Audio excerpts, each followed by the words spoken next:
Vaolana maharitra no hapetraka hisoroana ny fitakiana samihafa eny amin'ny anjerimanontolo hoy ny praiminisitra lehibe ny governemanta. Mivory mandritra ny 12 andro nanomboka androany ny anteny mera rotonta araka ny tapaka tamin'ny filakevitry ny minisitra. Akany miisa 1.30 no nangataka hisokatra nanomboka tamin'ny taona 2020 hatramin'ny fiandohan'ny taona 2022. Misy ireo masotsivana takiana amin'ny fahazon-dalana. Santino mbavao ny televiziona malagasy aranao izao arivo izao. Alarobia fafito amin'ny folo ny volana marsa 2022 magnano akory alentsika jiaby tonga soa tao anatin'ny fampahalalam-baovao ny televiziona malagasy amin'ity matinale ity mikaiky antsika anaraka izany hatramin'ny farany ny tapany voalohany fampahalalam-baovao ny vaovao politika no isongadina ao anatin'izany. Namakibanitsilana ny amin'ny antony mahatara ny fizarana ny vatsim-pianarana saika ho isan-taona ny praiminisitra Antsa Christian tamin'ity androany ity fahatarana izay noho ny fikorotanana eo amin'ny fomba fiasa ka mila harena aingana izany ho iatrany izy nandritra ny fanontaniana napetraky ny mpanao gazety taminy Baby Stéphane sy Rija Rakotosaino hitaritra an'izay. Vaolana maharitra ny tsy maintsy apetraka hisoroana ny fitakiana samihafa eny anivon'ny anjerimanontolo. Efa hita taratra amin'izao ny fototry ny olana hoy ny praiminisitra Antsa Christian. Rehefa nangatana ny listra ny mpianatra to anatin'ny fotoana lava dia lava sy afaka nanome an'izany université. Kanefa fantatrareo fa zareo no mandoa ny bourse ho an'ilay mpianatra. Maninona tsy afaka nomena eo zany listra zany. Rehefa nijerena ny zany listra zany ohatran'izany koa ny PAT misy olona zay efa tsy miasa intsony efa misotro ronono fa misy fa maty mbola hita ao anatin'ny listra. Tsy ampy mihitsy ny fanomezan-tanana ny tompon'andraikitra amin'ny université. Tsy indraindray mampanontany ny aty amin'ny mpanantanteraka ny hoe fa maninona moa tokony aroso lalaovina ny mpianatra mba hiverenana tsy hanaovana an'izany rehetrarehetra zany. Vola tsy tokony tsoforoana mahatratra miliara zany ny vola ambadiky izany rehetrarehetra zany tokony azy. Anisan'ny fanaovozana goavana ary mila fotoana kely zany zavatra zany dia ny fidirantsika ao anatin'ny digitalisation na numérisation. Amin'izay fotoana zay dia fantatra daholo iza marina olona tokony hisitraka inona any amin'ny anjerimanontolo. Tsy afenina zany. Misy tsy mankatoa an'izany ny tompon'andraikitra any université azo tenenina zany. Diso ny filazana fa tsy manambola ny fanjakana handoavana ny vatsim-pianaran'ny mpianatra hoy ny praiminisitra. Tsy manana olana makasika ny volany fitram-panjakana. Diso ny fiheverana an'izany. Hoe tsy ampy vola sy manambola ny fitram-panjakana. Fa zao kosa volam-bahoaka io ary aoka zay fandandanimbola zay natsapatsika natana amin'ny université zay nanaovana inspection ny GE natsapana hoe fa vola mahatratra ataontsika hoe miliara maro ny vola vohodikotina any amin'ny setra université. Efa miroso amin'ny fandoavana ny vatsim-pianarana sy ny saran'ny fampitaovana ho an'ireo mpianatra ny anjerimanontolo amin'izao ny fitondram-panjakana. Apetraka ho vaolana maharitra kosa ny digitalisation na numérisation eny anivon'ny anjerimanontolo rehetra manerana ny Madagasikara. Fa nisokatra androany ny fivoriana tsy ara-potoana voalohany anteny mera ndola araka ny tapaka teo anivon'ny filakevitry ny minisitra nandritra ny fanokafana no namelabelara ny filohan ity anteny mera ndola ireo teboka lehibe hodinina mandritra ny 12 andro ny tea mahavavy. Teboka efatra lehibe no hodinian'ireo olona mandritra ny 12 andro ao anatin'ity fivoriana tsy ara-potoana voalohany ity.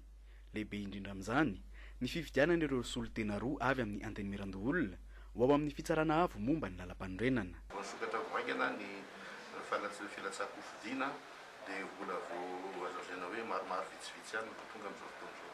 Izy zany tsy maintsy olona mahafeno lalàna, tsy maintsy juriste izy zany, tsy maintsy mahafeno tsara momba ny droit public ary refet petroreo moa zany dia takiny ny membre ny HCC rehetra na tramizay dia taky an'ireo refet petra rehetra rehetra olona mahafeno tsara momba ny lalàna zany no afaka milatsaka fidiana amin'izy io. Hodiniana mandritra izany ihany koa ny volavolan-dalàna mikasika ny famatsim-bola hoentina amin'ny tetikasa produire. Eo ihany koa ny mikasika ny tetikasa prodigie izay famatsim-bola avy amin'ny IDA. Misy tokoa ilay projet izay vatsian'ny IDA, Agence de Développement International, eo amin'ny 143 millions de dollars izy io fantatsika fa vola matevitevina ihany izy zany. Io dia hanatsarana ny fifandraisan'ny fanjakana amin'ny vahoaka mihitsy zany. Hanatsarana sy hanamorana zany io fifandraisana io satria io dia tena lesoka be mihitsy zany araky ny vorazantsika hoe na ny resaka bokim-piankonana na hoe ny karapanondro maro mihitsy no tsy manana zany. Io zany dia manamora zany fifandraisana amin'ny vahoaka zany satria efa mandeha amina teknôlôjia fomba. Raha hoe fitinina zany dia le teknôlôjia faran'izay raitra mihitsy no ampiasaina mihitsy hanamorana ny fiainam-bahoaka. Teboka odiny Androlola ihany koa ny volavolan-dalàna manovana andiny vitsivitsy amin'ny lalàna 7.4 tsipika 8 tamin'ny 17 septambra 7.4 mikasika ireo vondrom-paritra tsinjara-pahefana makasika ny fifidianana sy ny fandaminana eny anivon'izy ireny. Dia momba ny fiainana ny anivon'ireny commune sy ny distrika zany dia misy io lalàna io zany hanatsarana ny eo amin'ny lafiny hoe fijerevana ny famatsim-bola ahoana ny fandehan'ny fifidianana amin'ireny toeran'ireny dia ho hitatsika eo zany no fizotra ny rehefa tena mandeha ny fivoriana. Tena mpamarana dia no mafisy ny filohany Antenimirandoholona fa misokatra ho an'ny rehetra ny varavaran'ity androm-panjakana ity amin'ny fampiresahana sy fampidiniana ho fampandrosoana ny firenena. Fa nisokatra tamin'ny fomba ofisialy teny amin'ny CCI vato ny atoandro teo ihany koa ny fivoriana tsy ara-potoany antenimiram-pirenena izay haritra 12 andro araka ny voalaza ny lalam-panorenana ny vohitra tamin'ny kabary fanokafana ny antso ho an'ireo teknisiana ao amin'ny gouvernemanta mba hanao ny fahaiza manao ny amin'ny famahan'ny olana hateriny 19 mba afana toekarentsika malagasy hainarabetany sy Jackie Rakotomanga. Efa miroso ny asan'ny fanjakana ary mila asehon'ny gouvernemanta ankehitriny hoy ny filohan'ny antenimiram-pirenena ny fahaiza manao an'ireo teknisianina hamahana ny olana raha toekarena manoloana ny krizy nateraky ny Covid-19. Teboka ny voto io tamin'ny fotoam-panokafana ny fivoriana tsy ara-potoana ny antenimiram-pirenena. Ilaina tokoa ny traikefanareo teknisianina isan-karazany na ara-pahasalamana zany na ara-toekarena zany ama an'ireo olana vaovao amin'izao fotoana izao. Izany no maha eo anareo indrindra ny ahaizana mampiasa ny vola fanampy anarenana an'izany. Manainga tokony andraikitra voalohany eo fahefana fanapahaterana mba hijery akaiky sy anara-maso akaiky ary hanapahateraka an'izany. Na inona ambara na inona lazainy dia hita fa miasa ny fitondram-panjakana. Efa voakitika avokoa ireo velorano 10 natao nandriamatoa filohan'ny repoblika Androanjoely ary tanteraky ilay hoe tsy misy adino ny distrika rehetra fa anatanterana asa avokoa. Mikasika ny faneho-kevitra no tsahivon'ny filohan'ny ty androm-panjakana ity teto ny anjara asan'ny solo-mavambahoaka araky ny lalam-panorenana. Araka ny lalam-panorenana andininy faharoa andalana fahatelo dia fivoriana 3 andro isam-bolana no atokana amin'ny lahadinika izay notapahany antenimiera araka ny fitarian'ny vondron'ny mpanohitra ao amin'ny antenimiera-pirenena ary voakasika izany koa ny vondron'ireo vitsy-alisy. Noho izany dia tsy voatery any ivelany na eny an-dalambe no anehoany solo-mavambahoaka ny heviny fa anjaranareo mpanohatra no mitaky ny fiampiarana io voalazany lalam-panorenana io mba hitondrana ny adi-hevitra eo amin'ny lakany antenimiera-pirenena. Akoatry ny tatitry ny asa vita hatramin'ny volana janoary FDB 4 no ifantohan'ity fivoriana tsy ara-potoana ity dia ny fifidianana ny solotena ny antenimiera-pirenena ho ao amin'ny ACC, ny fandiniana ny volavolan-dalàna mifandraiky amin'ny tetikasan'ny gouvernemanta momba ny digitalisation sy ny fitantanana ny soram-piakonana, ny fandiniana ny volavolan-dalàna mifandraiky amin'ny fampandrosoana ny tanan-dehibe sy ny fandiniana ny volavolan-dalàna manova ny andinin'ny sasatsasany momba ny vondrom-bahoaka-paritra sy ny fombafomba amin'ny fandaminana ny fanatanterahana ny fifidianana. Ny fahavalo 10 martsa amin'ny 7 no isy ny fivorian'ny mpikambana amin'ny Promaritra arahany fivorian'ny conférence des présidents andinihana de tiandro amin'ny rotolakandro kosa ny fivorim-be handraisana fanapahan-kevitra mikasika ny volavolam-pandaharam-potoana. Taorian'ny fanokafana ny fivoriana tsy ara-potoan'ny anteny miram-pirenena iny dia nisy ny faneho-kevitra ireo solombavambahoaka mahakasika ny ladinika sy ny fifidiana izay ho solotenin'izy ireo eny anivon'ny fitsarana avo momba ny lalam-panorenana na ny HCC moa izany. Baby Stéphane Aina Rabetany, Rija Rakotson ary Jackie Rakotomanga no ekipanay teny an-toerana hitatitra an'izay. Amin'izao fivoriana tsy ara-potoana atrehina solombavambahoaka anivon'ny teny miram-pirenena dia ijery amin'ny antsipiriny ireo lalàna sipanitsina mahakasika ny fitsinjaram-pahefana satria miantraika mivantana amin'ny fiainam-bahoaka izay indrindrandrindra ny fampandrosoana. Ifidy izay hosolotena maharitra eo anivon'ny fitsarana avo momba ny lalam-panorenana, izahay manana solotena roa ny anteny miram-pirenena ho ao anatin'izany. Ny endry olona eo anivon'ny ACC dia aleo mba hojerena tsara, fantarina tsara ny traikefa sy ny fahaiza-manao ary indrindra ny fahafantarana hoe olom-pirenena vanina ilay olona. Be da be ny manam-pahaizana eto Madagasikara fa ny manana an'izay fahendrena sy fitiavan-tanindrazana izay no tena manahirana ny mikaroka sy mikatsaka azy. Fantatritsika tsara ny toerana misy an'izany ACC zany na eo amin'ny fanajana sy ny fametrahana ny tany-tandalàna fa eo ihany koa ny tontolo politika izay fantatritsika fa andry ekinan'ny fampandrosoana ny firenena koa ny fitoniana sy ny filaminana ara-politika ka ilaina ny mahay mandanjalanja sy mahay mametraka mba hahatonga ny ananantsika tany-tandalàna. Manandanja tokoa io satria ekinan'ny firenena ka eto zany dia metraka hoe aoka mba olona ataoko hoe tia tanindrazana ary mahay lalàna, manam-pahendrena ary tsy hoe olona fa tompona andraikitra ambony dia mbola ho hapetraka fa tokony hoe zay mba olona mbola sy tena hoe manana andraikitra ara-panjakana ny tokony hapetraka eo. Tena saropadiny eo amin'ny ACC satria izy no tompo teny farany amin'ny resaka fifidianana rehetra zay mandalo ao aminy. Ary manararoatra eto izahay malohana ny fitondrana dia mahita fa miasa ny fitondrana fa misy zavatra tsy ampy izay andefasanay hafatra amin'ny gouvernemanta mahakasika ny fiainan'ny vahoaka andavanandro sosialim-bahoaka ka ilana fanatsarana fijerena misimisy mba hilaminan'ny vahoaka izay soloinay teny.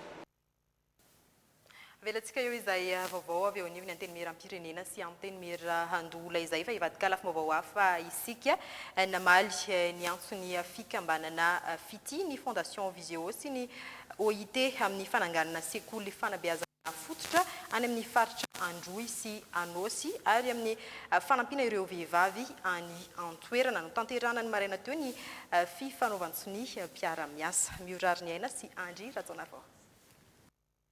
Sekoly vaovao sy manara-penitra enina no atsangana any amin'ny faritra Androy sy Anosy. Mbola tafiditra ao anatin'ilay tetikasa AVC tarihin'ny fikambanana FITI. Ny efatra amin'izany ao Ankibay, Ampengoky, Betsimedy ary Tsiangoty. Ny Fondation Visio no amatsy ny vola namboarana ireo. Ny OIT kosa anoana ny fanamafisana ny fahaiza-manao ny fikambanam-behivavy amin'ny asa fivelomany ary anampy amin'ny ady amin'ny herisetra mianjady amin'ny mahalahy na amin'ny mahavavy eny anivon'ny toeram-piasana. Anoana ny fananganana sekoly roa ao Ampary sy Bedoatsy ihany koa ity vondrona ity. Zava-dehibe loatra ary anompana ny fikambanana FITI tarihan'ny Ramatoa Mialy Rajoelina ny asany ity sehatra ny fanabeazana ity. Monsieur Nelson Mandela qui dit: l'éducation est l'arme la plus puissante qu'on puisse utiliser pour changer le monde. Ainsi, je tiens à remercier à vous les jeunes qui avez intervenu tout à l'heure, car vous prenez à cœur l'éducation. Et cela me réjouit de voir que nos cœurs battent à l'unisson pour l'éducation de nos compatriotes. De tels soutiens sont si précieux pour nos enfants du Sud.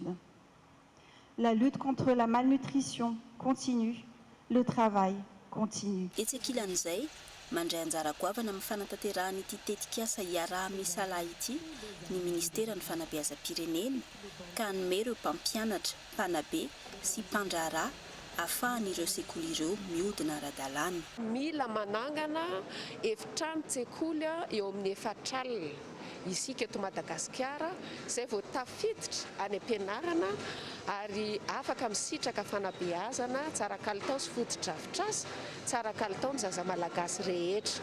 Fantatritsika ihany koa fa maro ireo ankizy jamba lasa jamba noho ny tsy fanjarian-tsakafo ary izay ny antony nametrahana an'ireny sekoly mampiaty ireny ka ny fametrahana ny atao hoe cantine scolaire miaraka amin'ny association Fity dia entina hiajiana voalohany indrindra amin'izay tsy fanjarian-tsakafo izay any amin'ny faritra Androy sy Anosy ary hiajivana ihany koa amin'izany aretina fahajambana izany izay mety ahazo an'ireo zaza ireo ary hiadiana ihany koa ny mety histahany na hialan'ireo zaza ireo andaharana any am-pianarana ary fantatritsika fa ny fisakafoanana any am-pianarana no anisany mampiakatra ny fampidirana an'ireo ankizy any an-tsekoly. Totosa ny fifanaozan-tsonokara-miasa teo amin'ny 4 tonta ho an'ny hoavin'ireo zaza malagasy any amin'ny tapany atsimon'ny Anosy. Izay vaovao izay hatrany tato anatin'ny 3 andro narahantsika teto amin'ny fampahalalam-baovao ny tohivakana ireo fanomezan-tanana ny fikambanana Fity amin'ny fanatanterahana ilay tetikasa avotsy hanampiana ireo ponina any atsimo indrindra ireo ankizy. Ny OMS moa no mamarana ireo fifanaovantsy ny mpiara-miasa ireo. Miorary ny sy Andry Ratsona Vahoatrany. Lafiny 3 no iompana ny tetikasa avotsy tary ny fikambanana Fity, ny ady amin'ny tsy fanjarian-tsakafo, ny fanabeazana ary ny fahasalaman'ny ankizy. Tao anatin'izay 3 andro izay namaly ny antso ireo mpiara-miombonantoka sy ireo malala-tanana. Hitsangana ny usine namokatra sakafo be otrikaina, voavaty sakafo ireo cantine scolaire ary hatsangana ny atsimo ny sekoly fanabeazana fototra manara-penitra. Tous ces partenariats entrent dans le cadre de la lutte contre la malnutrition dans le sud de Madagascar. L'association Fity en a fait son combat. J'en ai fait mon cheval de bataille. Il n'y a pas de bon vent à celui qui ne sait où il va. Mais nous, qui nous sommes ralliés à la même cause, nous savons exactement dans quelle direction nous allons. Nous avons pris des décisions qui changeront des vies. Tsy ambanin'ireo rehetra ireo ny fahasalamana, ny rotsaka namaly ny antso ihany koa ny OMS ka handray an-tanana ny fanaovam-baksiny, ny fanaraha-maso ny fitombon'ireo mpianatra, hizara odi-kankana sy vitamine A, mpianatra mahery ny 505 amin'ireo sekoly 20 hiasany tetikasa no azo tombotsoa. Tsy ny salasalana no metanana ireto mpiara-miombonantoka satria manana pitarika resy lahatra ho izy ireo. C'est un extraordinaire projet parce que pour moi, après plus de 22 ans de santé publique, je vois ici réuni un élan extraordinaire de solidarité, Madame la Première Dame. Ils sont là dans cet élan de solidarité parce qu'aussi, il y a du leadership. Eo avokoa izahay mpiara-miombonantoka satria hitanay fa misy ny fahaiza-mitarika, satria ianao ramatoa vadin'ny filoha no miantso anay, satria ianao hitanay isan'andro mirotsaka ny sehatra ho an'ireo mponina any atsimo. Mampirisika anay ny asa ataonao ary indreto izahay vonina hiara-iasa aminao. Que vous soyez notre source d'inspiration et que nous travaillons à vos côtés. Efa hita ankehitriny ireo vahaolana maika nefa maharitra ihany koa manoloana ny fijaliana ireo mponina any atsimo amin'ny alalan'ity tetikasa avotsy tary ny fikambanana Fity ity.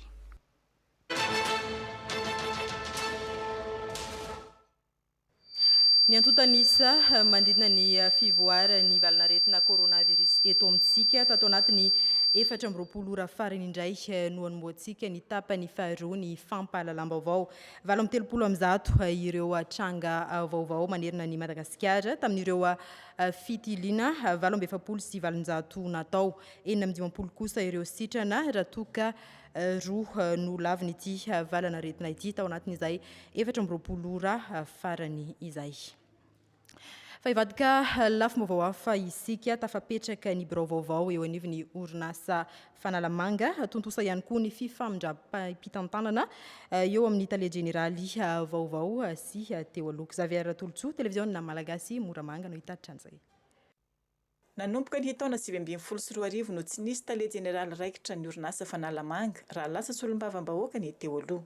Noho ny fisian'ny valanaretina Covid-19 dia tsy afananoatra ny filankevim-pitantanana, ny masotsivana ihany koa mitaky olona manana traikefa ara-pitantanana.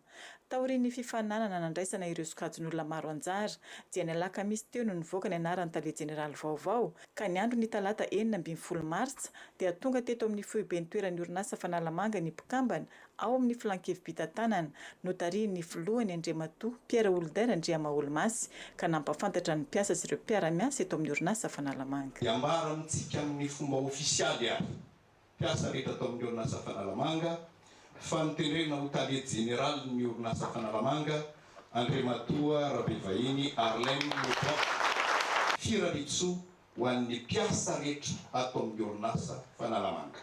Manatena na le président de la République fa indrindra moa ny conseil d'administration fa iroborobo androso ary isondrotra hatrany ity orinasa goavana ity. Nandritra ny fifamindram-pitantanana teo amin'ny Tale Generaly mpisolo toerana teo aloha Andriamatoa Rakotondrasoa Raymond Christian sy ny Tale Generaly vaovao no nilazany fa maro ny asa miandry amin'ny fampandrosoana ny orinasa sy ny fampandrosoana ny faritra ary ny firenena. Ny zavatra efa mandeha dia tohizana le izy.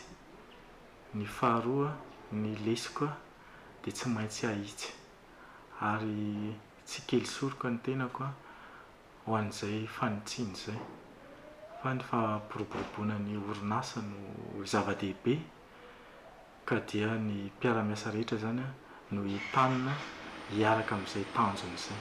Tsy ny andrela fa tonga dia nandray ny asany avy hatrany ny Tale Generaly vaovao taorian'ny famindram-pitantanana miaraka amin'ireo mpiara-miasa eto amin'ny orinasa ireto mpiasa izay velom-panantenana amin'ny ainga avao entin'ny tipitantana vaovao ity. Zay ny teo anivon'ny orinasa Fanalamanga fa feno 27 taona amin'ny ity taona 2012 sy 2020 ity ny omnisy fotoam-pivavahana iray sampinoana no nanomboana ny fankalazana tetsy amin'ny chapelle militaire Ampahibe. Nandritra izany no nanaovana ireo tombanezaka nandritra izay fotoana ny asany izay ary nampafantarana ireo zava-dehibe miandry ny omnisy. Anisan'izany ilay tetikasa fantarana ny rambotany ambany-dranomasina any atsimon'ny Madagasikara ny fitsirina ao amin'ny orinasa QMM sy ny fandraisana anjara amin'ny fanavaozana ny fifanarahana mpiara-miasa eo amin'ny QMM sy ny fanjakana malagasy. Nandritra ity fotoam-pivavahana ity no nilazany ministry ny Arena Kibontany fa tsy akatona araka ny feo mandeha ny omnisy. Aratsika ny fanampanazavana makasika izay.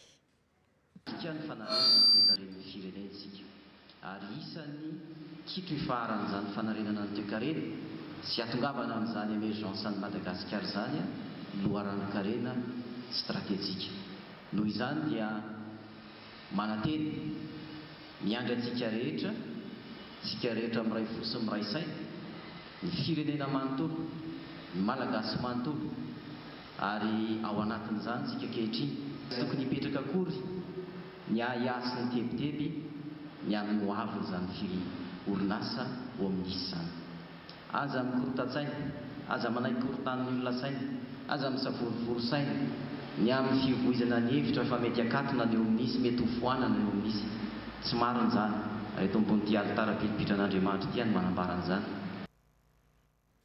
Fa lafim-baovao hafa vaovao mampalahelo nodomandro omaly ny colonel Faharo Ratsimbalson teo amin'ny hôpitaly Manakara rehefa nolazon'ny aretina nandritra ny fotoana naharitra. Toy izao ny tantara fohy momba azy ho ampahafantariny Baby Stéphane sy Ridy Rakotosamitsika. tamin'ny fahavelony dia manamboninahitra misotro ronono teo anivony tafika malagasy raha tompokila faharo Ratsimbalson ary efa voafidy in-telo taona ho solombavambahoaka atao amin'ny distrikany Beloha-sur-Tsirbina teo anelanelany taona 3,770 ka hatramin'ny taona 4,200. Izy no anisan'ireo solombavambahoaka naharitra indrindra tao amin'ny lapan'ny antenimera-pirenena tao Tsimbazaza. Ny taona 7,200 dia notendrena ho lehibe ny faritry Menabe ny tompokila faharo Ratsimbalson ary efa noesorina tamin'ny toerany tamin'ny taona 13,200 dia nirotsaka ho fidiana ho ben'ny tanàna ny Beloha-sur-Tsirbina ka lany Soamatsara. Anisan'ny sedra ara-politika no lalovan'ny faharo Ratsimbalson ihany koa ny filatsahako ho fidiana volom-pirenena ny taona 13,200 ary ny filatsahako ho fidiana ben'ny tanàna tao amin'ny commune Sorombo Manakara faharoa.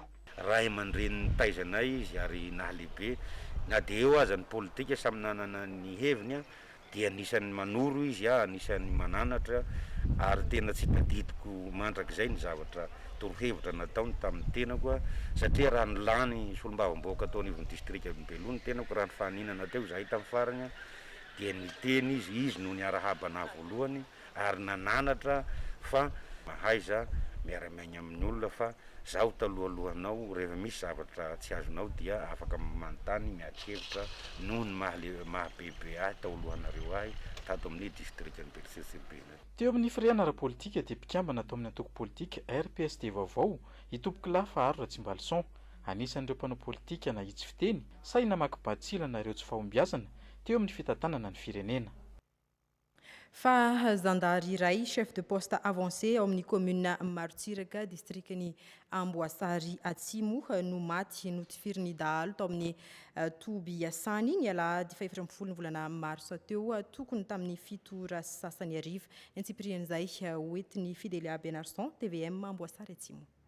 Gendarme iray chef de poste ao amin'ny commune Marotsiraka GPHC feno manjato Gilbert Cyril no maty notifiriny dahalo telo lahy ny aliny alahady 2 ny volana Marsa lasa teo tokony tamin'ny 7 sasany araka ny fanazavana azo avy amin'ny tompon'andraikitry ny gendarmerie pirenena eto Amboasary Atsimo mipetsapetsaka eo an-tokotany ao amin'ny kazerna zay Asany no notifiran'ireo dahalo azy ka maty avy hatrany. Marina moa fa efa niainga eto Amboasary Atsimo ny nofo mangatsika ny tompokilahy izay hoentina amin'ny fasanjazany any amin'ny commune Beza distrikany Betioka Atimo ary efa ao anatin'ny fikarohana ireo jolay na vandoza ny mpitanjo filaminana aty amin'ny distrikany Amboasary Atsimo. Fanazo fonja manara-penitra i ambositra izay miorina ao Ankorombe. Fangatany ministry ny fitsarana no nazahoana izany no ny fahitana fa hipoka tanteraka ny fonja any an-toerana ahitana foto-drafitrasa maro ho fanatsarana ny zon'olombelona io fonja vaovao io amin'ny manara-penitra azy izay. Honjavony miarana Jean Aimé Menjanary. Dimanjato mahery ankehitriny ireo voafonja ato amin'ny fonjam-pianam-bositra raha 50 no tokony hozakany ity ivotoeram-pamonjana ity.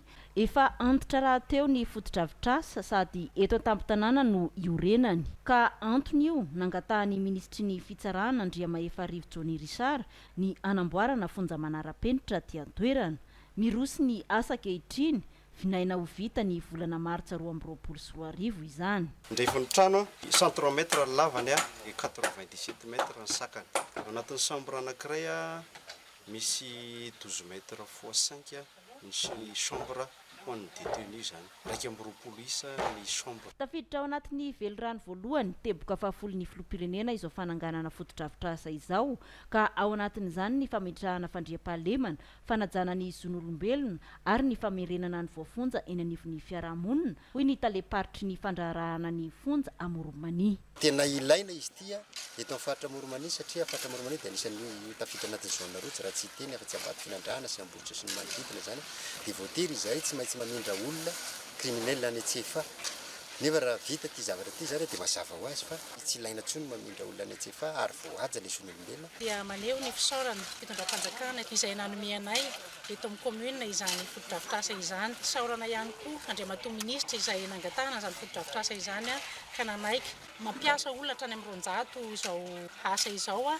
ireo mpiasa avy eto toerana ihany no misitraka an'izany asa izany manome asa ho an'ny tanora sy ny mpiara-belona. Ahitana efitrano maro an'ireo voafonja eto ka misaraka isaky ny sokajiny avy eo ihany koa ny ivitoeram-pialam-boly sy ny ivitoeram-panofanana arakasa ho azy ireo ankoatry ny fisian'ny fitoeram-pitsaboana manokana ary ny sekoly ho an'ny zaza tsy ampy taona. Eo amin'ny pejy kolotsaina amin'ny Mahalaroby fahatelo ny volana ny androany 17 ny volana mars 2024 dia notanterana tetsy amin'ny tranombokim-pirenena ny hetsika poeta Webs misehatra ny momba ny riaja sy Clarisse Ratsifandriamanana no nampahafantarina araky ny agnim-baovao ny Nalso Randriamasinao sy Mamy Ravoafisan.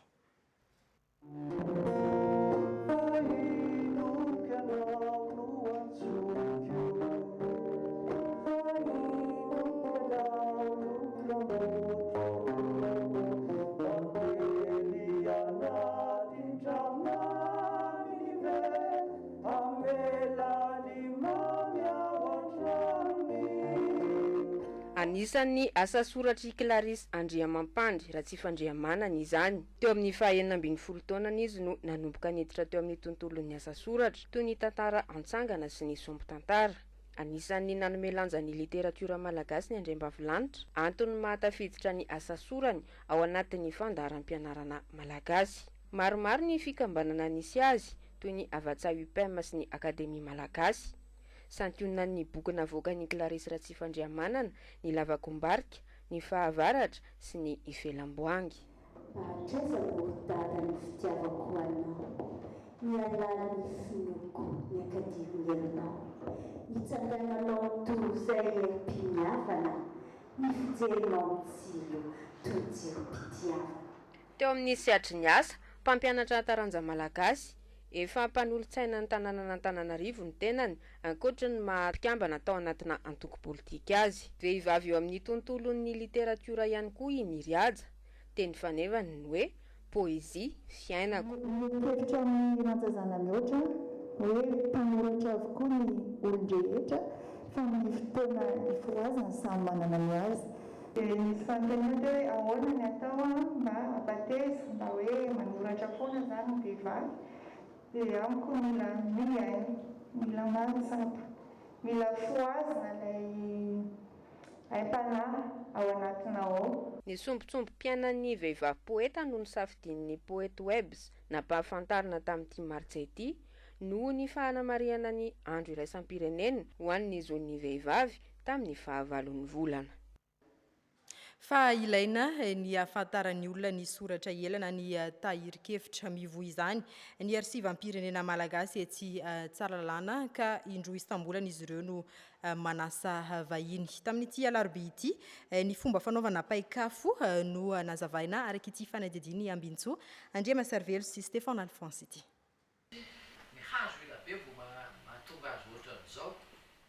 Manomboka amin'ny fikarakarana hazo ny fanaovana paikafo, fisafidianana ny hazo, fanamainana, fandidiana ary ny fandamarana.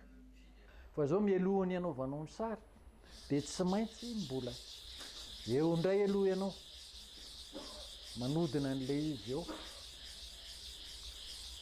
Dia rehefa malama tsara izy amin'iny dia tsapainao.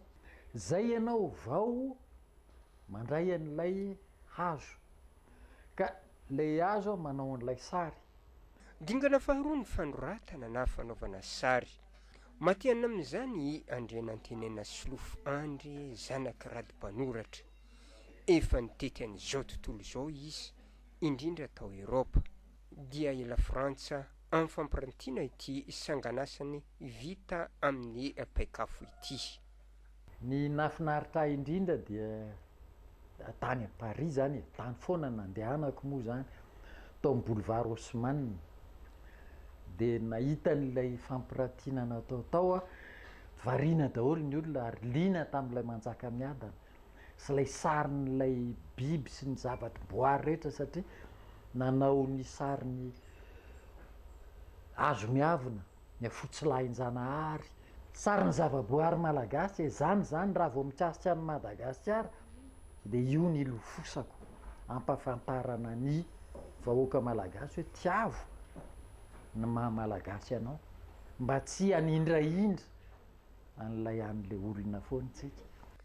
Tsy mora ny fanaovana paikafo amam-bola no vao mahavita sary. ohatra ty rovan'ny Manjakamiadana ity. Maharitra 100 taona moa ireto vakoka reto vao simba araka ny nambarany. Hanome fahalalana ny olona mety holiana amin'ny asa-tanana malagasy moa ny tanjony amin'izao fampisehoana mivantana ny fanaovana paikafo izao. Sady fampianarana ny olona hoe rehefa manao asa tanana ny ataovy amin'ny tsara indrindra arak'izay saina takatry ny saina. Ho an'ny arsivam-pirenena dia isan'ny tapabolana izy ireny manasa vahiny tahaka izao, anofanana sy ampahafantarana ny olona ny vakoka malagasy. Ny tanjona ao anatin'izay dia fampahafantarana ny malagasy rehetra hoe inona daholo moa ny asa mifandraika na manodidina ny izay soratrela izay. Anisan'ny tahiry ela indrindra ato amin'ity arsivam-pirenena ity moa ireo soratra tamin'ny taona 1920.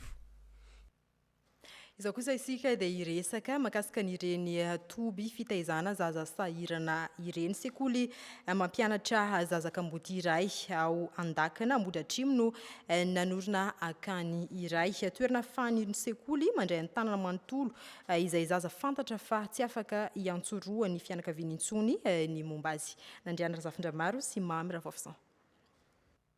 Fiderana sy fifaliana zazakamboty raisina tanana ato amin'ny akany fanovozantsoa Andakana Ambohidratrimo. Beazina ato izy roa satria tsy vitan'ireny be nintsony ny mikarakara azy ireo. Ny valana aretina coronavirus rahateo nanapitrotraka. Nanomboka tamin'ny volana kina ireo mipetraka tato? Volana janvier. Fanan'inona? Maty mamanay. Maty tamin'ny 2019.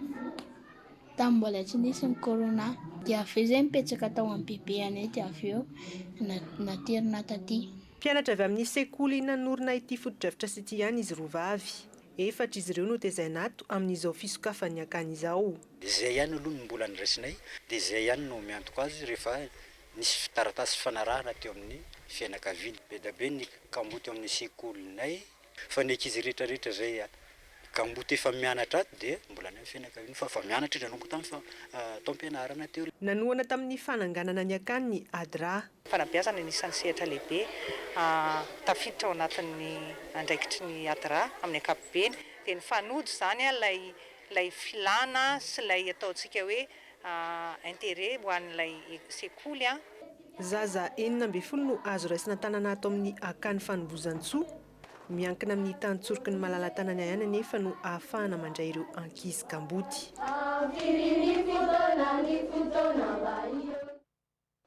Tsy ireo izay manana trano na manana fahafahana manorina akany akory dia afaka mitaiza zazakamboty avokoa. Ahoana tokoa moa no ahafahana mahazo fahazon-dalana amin'izay fananganana akany izay. Nanao fanadihadiana momba izay Nandriana Razafindramaro sy Mamy Ravafsan.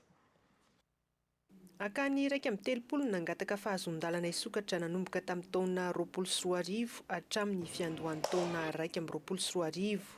Mandinika ny antota taratasin'ireo trano fitaizana zazakamboty ireo amin'izao fotoana ny ministera amponina. Efa ankorona validation ireo akanireo satria misy pitsopitso maro zany ahafahana hoe afaka omena izy na tsy afaka omena. Mahazo fahazon-dalana isokatra ny akany iray rehefa mahafeny masitsivana. Ny voalohany indrindra aloha zany dia resaka logistika. Rehefa hita zany fa mahafeny fepetra hoe ao daholy ny besoin rehetrarehetra ilain'le ankizy tafiditra ao anatiny resaka fahasalamana, tafiditra ao anatiny resaka vivre rehetra dia tsy maintsy jerena koa hoe iza no partenaire financier zareo satria mizavatra indraindray somary manahirana satria indraindray misy hoe ho amidy le zaza rehefa aveo exploitena le zaza rehefa aveo tsy maintsy jerena daholo zay pitsopitsony zay vao afahana mameny agrément ny olona centre anankiray. Miankina amin'ny mpiara-miombinantoka ihany koa no anomezana fahazon-dalana fisokafana akany fanohanana ahafahan'ny akany iray mihodina. mitohatrany ny hetsika sosialim-bahoaka Kalitsinjo mitety ireo boriboritany sy ireo commune eto Antananarivo. Raha omaly manokana dia ireo tokantrano sahirina atao amin'ny boriboritany fahefatra no nahazo ny anjarany Anosy sy Anosy Mahavelona. Tanjo ny hetsika ny tratra fokotany hatramin'ny 570 isa. Nitalainy kabinetra ny ministeran'ny mponina no nisolo-tena ny ministra tamin'ity hetsika ity. Dia izay ihany koa no mamarana ny fampahalalam-baovao tamin'ity aligny ity ankasitrahana bevata ny fanaranao an'izany hatramin'ny farany manome fotoananao amin'ny magnaraka koa. Sambia mahevantsika jiaby.